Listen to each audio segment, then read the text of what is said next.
বিসমিল্লাহ। গাইস, আজকে যে খাবারটা খাবো সেটা সবচেয়ে মজাদার খাবার। আগে ভাত নেই, ফার্স্টে তো ভাত নিয়ে নিলাম। আমার কাছে খুব মজা, জানি না কার কাছে কিরকম, অনেক বেশি মজা। এটা একদম শুকনো মরিচ দেওয়া আটালো আটালো, যেটা আলু, লাল আলু, সেটার ভর্তা বানাইলাম। তো ভর্তাটা আমি বেশি করে নিলাম। পরে দেখতে পাচ্ছি এখানে আলু ভাজি করছি, মানে আলুর উপরে আজকে তুফান। তা আলুটা বাজির অলরেডি ঠান্ডা হয়ে গেছে, তো আলু ভাজি নিয়ে নিলাম। আর আমি একটু শুকনো মরিচ এবং কাঁচা মরিচ দুইটা দিয়ে আলু ভাজি করলাম।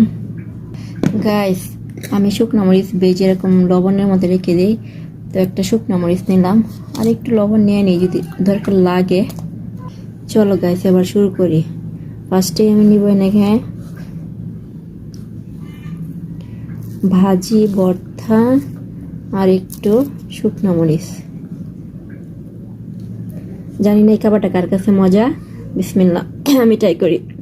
গাইস, এত বেশি মজা লাগতেছে, মানে আলু ভর্তার মজাটাই আলাদা, আর ভাজির মজাটাই আলাদা। আর সবচেয়ে যেটা মজা সেটা হচ্ছে যে এই ভাজা শুকনো মরিচটা, ভীষণ মজা।